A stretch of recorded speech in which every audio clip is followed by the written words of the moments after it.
Leap of faith indeed. Leap year is the Twilight Zone. You ever feel like Murphy or just the fates that be are just conspiring against you to fucking not let you get a video out? That's kind of how I feel right now. It sucks. It's an awful feeling. But let's get right into it. As you can see, I'm rocking the SWG Legends shirt right now. Thank you very much, Rorash, for that, by the way. So, SWG Legends has turned 4 years old. Later this summer, June-ish, SWG itself, Star Wars Galaxies, will be turning 17. Can you freaking believe that shit? And think about this for a second. With projects like SWG Legends and the pre-CU units like Basilisk, some hybrid development projects like Empire in Flames, this thing threatens to be bigger than the game was when it was live, because that's how many people are playing it across all these projects. That's huge, okay? That's how many diehard Star Wars fans still love SWG, if that gives you an idea. Tomorrow, starting my stream season, and we'll be doing it with Star Wars Galaxies Legends, of course, because it's 4th anniversary. Also, by the way, if you're an SWG Legends player, if you have not gotten an opportunity to yet, I would recommend logging in so you can get your double XP, tokens, everything on. If you've been holding out on that last bit of heroic gear or just something you're missing, Chronicles, Space Duty tokens, if you need to take advantage of it, I would do it now while the going's hot, because I don't think the next one is going to be until May the 4th. So just keep that on your radar. I want to go into a couple things about streaming too. So I know some folks with the polls had recommended games like Guild Wars 2, Fallout 4, and Destiny 2. Well, so I'm making some tweaks to OBS to kind of make it work out a little bit better. I want to see how I can improve the whole experience and just make the formatting a little cleaner, I guess. I don't know. I'm going to see, because I'm having some frame rate issues with a couple games, and it's not frame rate performance on the computer's end. It's more what it's seeing on y'all's end when you're watching it on Twitch or whatever. And there's a variety of reasons. I'm turning off battery boost on GeForce Experience tonight to see if that helps at all. I don't know if it's going to be making my computer angry at me. I guess we'll find out. But I'm just going to be trying some things and making some adjustments, and if none of that works, I'm going to have to really consider investing in the Elgato HD60S Plus, I think it is the current version. It's a stream card, since I plan on doing Switch and PS4 streaming again soon anyway, but in a better presentation and format.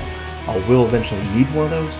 However, before I get a new laptop, I need a little bit more money to get me a new computer that's a little bit more hardcore, because it's either that and we suffer with poor presentation for a while, or we get the stream card in the short term to make all of my content good until I get that better computer that will run even the most demanding games like Guild Wars 2 at the best graphics, at the best frame rate. So it's all going to take time. It's just going to be a building process.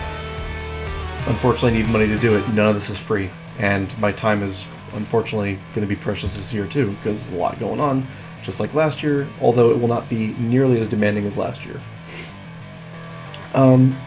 So there was a topic we talked about before in a prior video about loot boxes and microtransactions, and as you can probably already tell if you haven't been keeping up with the news, Spain is pushing legislation for some regulation on MTX, we call it for short, microtransactions. I don't know. Hoy hemos presentado las primeras medidas del Ministerio de Consumo sobre publicidad de juego online, un primer paso urgente para abordar los problemas de salud pública que pueden provocar los juegos de azar y las apuestas. Thank you, Young. Yeah, couldn't have put it more elegantly in Spanish myself. But this is not going to go away, folks. I mean, as more European nations jump on board this train, I think that sooner or later the United States of America, and various states at least, are going to be pushing for regulation on this. And again, we talked about this before back in Battlefront 2.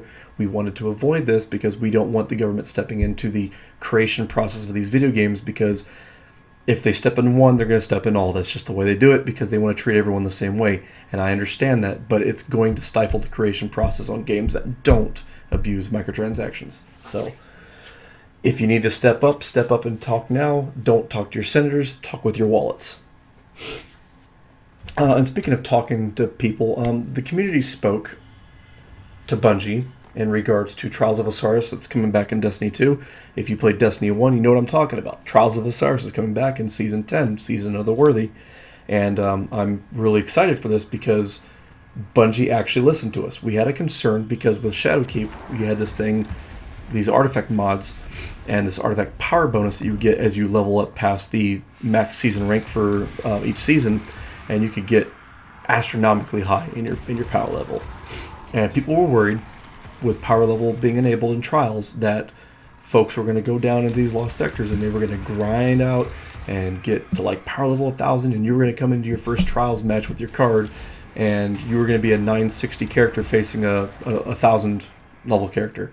And well, how's that going to be fair? Because at every 10 level increments you're going to be getting, I think it's like 33% less damage dealt to them, and you're going to be being dealt more damage to you. So Bungie decided to disable that and allow the advantage to be tied to gear score only, which is much, much better.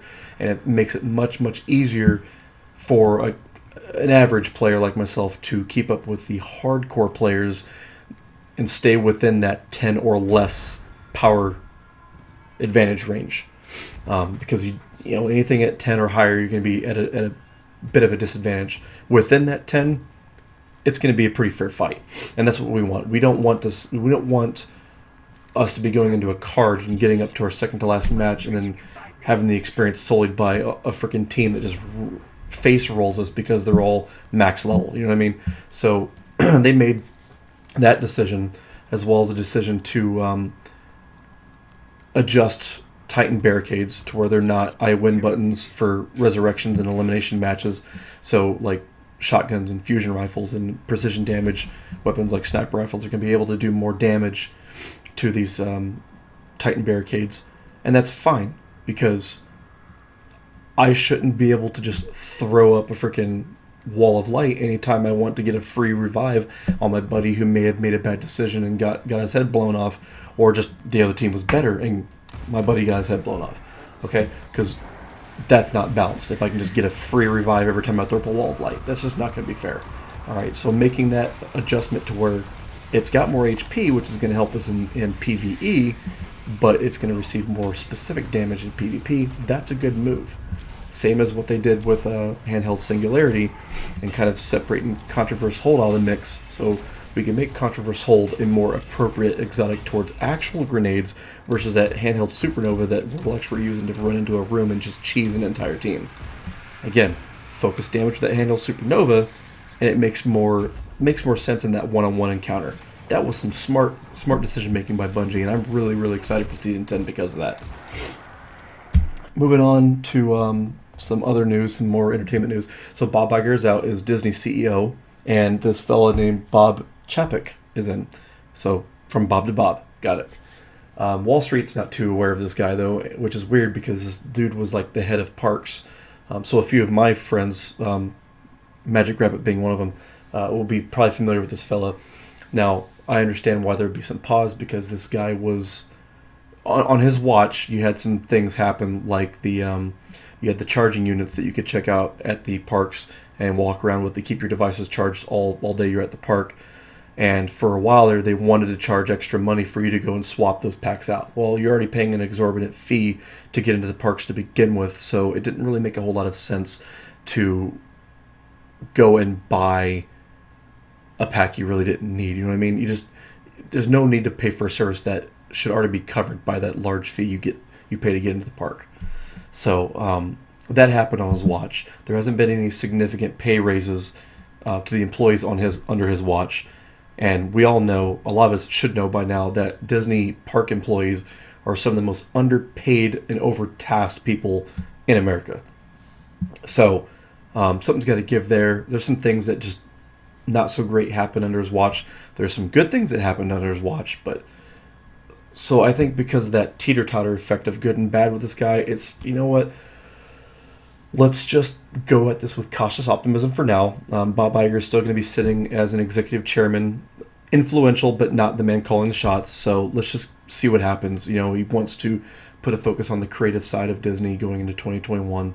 So let's just see how that goes before we pass judgment.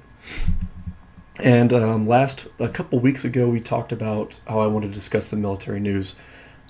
There is a hell of a sailor from our history known as Doris Miller, Dorie, they called him, and he was the ship's cook on the USS West Virginia. He was at Battleship Row in 1941 when Pearl Harbor was hit, and this man had no formal training on the 50 cal, and he managed to go there and stave off some of the Japanese attack while tending to the wounded on his ship, and he was one of the last 3 off the USS West Virginia before the ship actually went down.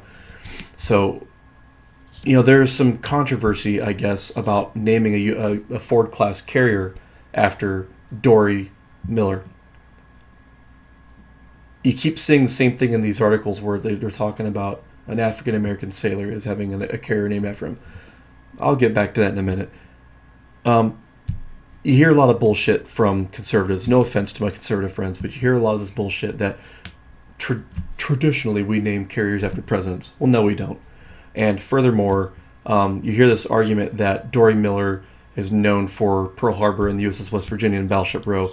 Well, yes and no. He served on 2 ships, the USS West Virginia and the Liscome Bay. And Liscome Bay was an escort carrier that went down, and he was killed in action aboard said escort carrier at the Mackinac Atoll battle. And so he served on a carrier. So this is a sailor who served on a carrier. He's already served distinctly with valor at Pearl Harbor and saved a bunch of lives, and then served with valor at the Battle of Mackinac Atoll. So aboard a carrier, mind you. So already that discredits one argument. And on the other hand, bear in mind that the presidents after whom we've named carriers have all served in the Navy in some capacity. Bush was an Avenger pilot, okay? I don't need to go into the nitty-gritty on this, but just know that trying to masquerade this veiled racism behind a guise of wanting tradition is bullshit, because we didn't just name carriers after presidents, okay? You've had the USS Enterprise, you've had the USS Kitty Hawk, the USS Nimitz, you've had the USS America, the Oriskany, going back to Essex class carriers all the way back to World War II even. And look at this, the Nimitz class, after which we named so many after presidents. Last time I checked, Chester Nimitz was not a president. You have to let something give, okay? Because if we keep letting our prejudices out every time we feel there's a controversy, it's going to further divide our nation, and we don't need that. Whether you're just your everyday civilian, if you are a service member, or if you're like me and a veteran, we have to start coming together. We've got bigger problems to deal with than how you feel about who did or did not get a ship named after them, okay? In my opinion, Dorie Miller was a fucking hero, and he served this country with honor. If the United States Navy wants to name a carrier after him, I support that 110%. So I'll take that shit to the bank, all right? But that's all I really want to cover for the military news on this part, and actually that about wraps it up. But now I know it's not going to make a lot of any friends with sharing a controversial topic, and I get that, but I'm not here to tell certain demographics what they want to hear. I'm here to call the shots the way I see them and the way I interpret them and the way my opinion has influenced my thoughts on them. So that's the way this channel is going to be going forward. It's the way it's kind of always been, but going forward, just so you know, it's just the way this is going to be around here. So you know what though, but thanks a lot. I do appreciate those who do support this channel, those who do share the same opinions with me. Cool. Let's and if you don't share the same opinion with me, please engage me in the comments section below, man. Tell me why you don't agree. I'd like to hear your side of it. That's the best part. Let's just be civil with each other though, and let's just talk about this like grown adults and try and find the flaws in our nation and fix them. You know what I mean? Not just, this channel doesn't have to be just about video games, even though it's going to be my priority, gaming news, Star Wars stuff, and being just a general fucking nerd. Come on. But if we have to settle a debate about something, then let's settle a debate about something, okay? I am not too good to not have a debate with someone. I'm not going to run and hide when you guys have an opinion on something. So please, tell me your thoughts. I'd like to hear them. But until next time, keep quick drawing and slack jawing. Outlaw Lotus, signing out.